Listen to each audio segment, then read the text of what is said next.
باطل کی شناخت ضروری ہے، ورنہ حق کی عظمت آپ کے سامنے نہیں آئے گی. میں نے مثالیں دی. تندرستی کو میں سمجھ ہی نہیں سکتا کہ تندرستی کیا چیز ہے جب تک میں بیمار نہ ہو جاؤں. فلسفہ خدائی قانون کا فلسفہ یہی ہے.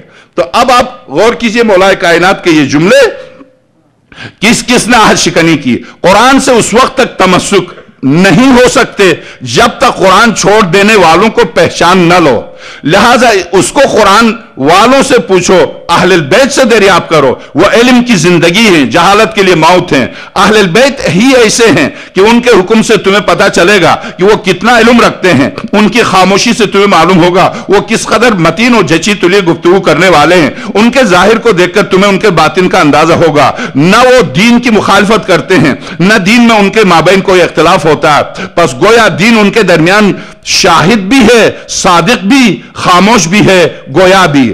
اس موضوع پر بکثرت ارشادات آپ کے موجود ہیں. چنانچہ ایک اور موقع پر آپ نے فرمایا، ہم ہی ہیں، تم نے جو ہم سے تاریکیوں میں ہدایت پائی، ہمارے ہی ذریعے بلندیوں پر فائز ہوئے. تم ہماری ہی وجہ سے تاریکیوں سے نکلے. بہرے ہو جائیں وہ کان جو سنے اور سن کر یاد نہ رکھیں. ایک اور موقع پر آپ نے ارشاد فرمایا، اے لوگوں روشنی حاصل کر لو اس شخص کے چراغ کی لو سے جو تمہیں نصیحت کرنے والا بھی ہے اور خود بھی مطابق نصیحت عمل کرنے والا ہے. پانی بھر لو اس پاک و صاف چشمے سے جس کا پانی نتھرا ہوا اور صاف ستھرا اور پاک ہو. ایک اور موقع پر آپ نے ارشاد فرمایا، ہم شجرہ نبوت ہیں، ہم منزل رسالت ہیں، ہم ملائکہ کی جائے آمد و رفت ہیں، علم کے خازن ہیں، حکمتوں کے سرچشمہ ہیں، ہمارے مددگار اور دوست، منتظر رحمت، اور ہمارے دشمن ہم سے کینہ رکھنے والے خدا کے قہر و غضب کے منتظر ہیں. ایک موقع پر آپ نے ارشاد فرمایا، کہاں گئے وہ جو ہم سے سرکشی کر کے، ہم پر کذب و افترا کر کے ہمارے مقابلے میں اپنے کو راسخون فی العلم بتاتے تھے. آئیں اور دیکھیں کہ ہم کو خدا نے رفعت بخشی، انہیں پس کیا، ہمیں مالا مال کر دیا، انہیں محروم رکھا، ہمیں اپنی رحمت میں رکھا، انہیں نکال باہر کیا. ہم سے ہدایت چاہی جاتی ہے، ہم سے آنکھوں میں نور لیا جاتا ہے. یقیناً ائمہ قریش ہی سے ہیں اور جو ہاشم کی نسل سے ہوں گے. امامت بنو ہاشم کے سوا کسی کے لیے لائق و سزاوار ہی نہیں، اور نہ بنو ہاشم کے علاوہ کسی کو حکومت زیب دے سکتی ہے. اسی سلسلے میں آپ نے اپنے مخالفین سے فرمایا، انہوں نے دنیا کو اختیار کیا اور آخرت کو پیچھے کر دیا، پاک و صاف چشمے کو چھوڑ کر گدلے پانی سے سیراب ہوئے. اسی طرح آخر خطبے تک عنوان کلام ہے. آپ ہی کا یہ قول بھی ہے کہ تم میں سے جو شخص ایسے بستر پر مرے اور وہ اپنے پروردگار، اپنے رسول اور اہل بیت رسول کے حقوق کو پہچانتا ہوا مرے تو شہید مرے گا. اپنے بستر پر مرنے کے باوجود حق علی اور اولاد علی کو پہچان کے مرے، حق کے رسول اور آل رسول کو پہچان کے مرے اور اپنے بستر پر مرے تو امیر المومنین کا جملہ میرا نہیں کہ وہ شہید مرا. وہ شہید کیا مطلب؟ گویا جنگ صفین میں میرے ساتھ شہید ہوا، گویا جنگ جمل میں میرے ساتھیوں میں سے شہید ہوا. جو میرا حق پہچان کے خواہ بستر بیماری پر مر جائے، ہاں اس کا اجر خدا کے ذمہ ہوگا، اور جن نے کام جہاد فی سبیل اللہ کی نیت رکھتا تھا اس کی بھی جزا پائے گا، اور اس کی نیت اس کی تلوار کشی کی قائم مقام ہو جائے گی. ایک اور موقع پر آپ نے ارشاد فرمایا، غرض یہ کہ حضرت کے خطبے اور امام زین العابدین صلوات اللہ علیہ کے خطبے انہوں نے دیے ہیں. اب محترم نے اصل میں مجھے معاف کیجئے گا، اصل مطلب میں پڑھنے والا ہوں.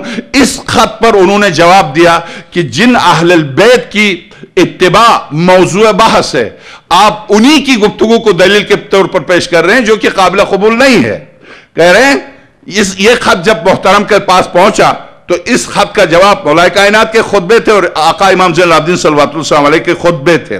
کلام مجید یا احادیث پیغمبر سے دلیل کی خواہش. مولانا محترم، کلام مجید یا حدیث نبوی سے کوئی ایسی دلیل پیش کیجئے جس سے معلوم ہو کہ ائمہ اہل البیت ہی کی پیروی واجب ہے. قرآن و حدیث کے ماسوا چیزوں کو رہنے دیجئے. کیونکہ آپ کے ائمہ کا کلام مخالفین کے لیے حجت نہیں ہو سکتا، کیونکہ ان کے کلام سے استدلال اس مسئلے پر دور کا مستلزم ہے. آپ ثابت یہ کرنا چاہتے ہیں کہ ائمہ اہل البیت ہی کی پیروی واجب ہے، اور آپ دلیل میں انہی ائمہ اہل البیت کا قول پیش کرتے ہیں جن کی پیروی ہی محل بحث ہے. یہ خط ہے